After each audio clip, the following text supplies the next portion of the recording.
आज जब जल संसाधन के बजट पे चर्चा हो रही है तो निसंदेह इस राज्य के किसान एक आशा भरी दृष्टि से देख रहे हैं। और इस देश के 5वें प्रधानमंत्री माननीय चौधरी चरण सिंह कहा करते थे कि देश के किसानों, एक नज़र रखना खेत खलिहान पर और दूसरी नज़र रखना लाल किला के मचान पर। लाल किला के मचान का आशय है देश की संसद और राज्य के विधानमंडल से, और उस विधानमंडल में या देश की संसद में जब कृषि संबंधित बजट प्रस्तुत किया जाएगा तो उस समय विशेष नज़र रखने की आवश्यकता है। और अध्यक्ष महोदय, अगर मैं बात करूं झारखंड में, अगर कृषि योग्य भूमि की बात की जाए तो यह लगभग 30 लाख हेक्टेयर के आसपास है, लेकिन इनमें से कृषि होता है मात्र 18.5 हेक्टेयर भूमि पर, 18.5 लाख। और इसमें सिंचाई की अगर व्यवस्था की बात करें तो मात्र 2 लाख हेक्टेयर पर सिंचाई की व्यवस्था है, यानी 9%। जबकि इस देश की औसत राष्ट्रीय औसत है 42.27, यानी इस देश की औसत सिंचाई से हमारे राज्य की जो औसत का सिंचाई है वो काफ़ी कम है अध्यक्ष महोदय। अतः माननीय मंत्री महोदय बैठे हैं, मैं उन्हें कहना चाहूँगा कि निसंदेह योजनाएं जो किताबों में अंकित हैं, जिन योजनाओं पर बजट की राशि को खर्च किया जाएगा, निसंदेह किताबों में बड़ी सशक्त दिख रही हैं, लेकिन धरातल, चूंकि हमारे अगर राज्य की बात करें तो हमारे राज्य में चांडिल डैम है, कोणार्क डैम है, माइथन डैम है, पांचेत डैम है, तेनूघाट डैम है। लेकिन अगर आज भी देखें अध्यक्ष महोदय तो उन डैमों का जो मैक्सिमम पानी है वो कहीं ना कहीं उद्योग घरानों को जाता है, और हमारे राज्य के किसान इस आशा में हैं कि अगर वो पानी उनको खेतों तक भी जाए तो शायद ये राज्य दूसरी फसल की ओर बढ़ पाएगा। झारखंड अभी फिलहाल वर्तमान में एक फसल पर आधारित, यानी जो बारिश का मौसम होता है, बारिश में जो वर्षा होती है और उससे जो खेती होती है धान की, उसी पर इस राज्य के किसान आत्मनिर्भर है और खेती करते हैं।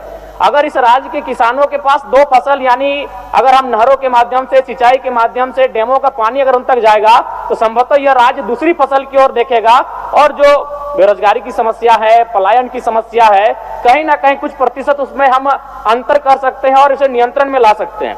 अध्यक्ष महोदय, मैं एक नई योजना की ओर सरकार का ध्यान आकृष्ट करना चाहता हूं। गिरिडीह की भाल पहाड़ी के पास ब्राकर नदी पर डीवीसी और सेंट्रल वाटर कमीशन के द्वारा एक डैम निर्माण की योजना प्रक्रियाधीन है। इस डैम के बनने से धनबाद, गिरिडीह, जामताड़ा की बड़ी आबादी को पीने का पानी मिलेगा। 3 जिलों के लगभग 8 या 10 प्रखंड और लगभग 3-4 लाख की आबादी इस जलापूर्ति योजना से लाभान्वित होगी। इनमें गिरिडीह जिला के पीरटांड, डुमरी, गिरिडीह सदर तथा गांडे प्रखंड, धनबाद जिला में टुंडी, निरसा तथा जामताड़ा जिला में नारायणपुर और जामताड़ा शहर में पानी का सप्लाई मिल पाएगा। मैं आपके माध्यम से सरकार को और विभागीय मंत्री जी से कहना चाहूंगा कि डीवीसी को, इस परियोजना को जल्द प्रारंभ करने के लिए राज्य सरकार को पहल करनी चाहिए, प्रयास करनी चाहिए। अध्यक्ष महोदय, जब कोई भी योजना आती है तो उस योजना के लिए जमीन का अधिग्रहण होता है, और उन योजनाओं में सिंचाई संसाधनों को विकसित करने में जो मूल समस्या है वो विस्थापन है। चांडिल के विस्थापित आज भी आंदोलनरत है, विशुनगढ़ ब्लॉक में जो कोणार्क डैम है वहां के विस्थापित भी आज भी आंदोलनरत है।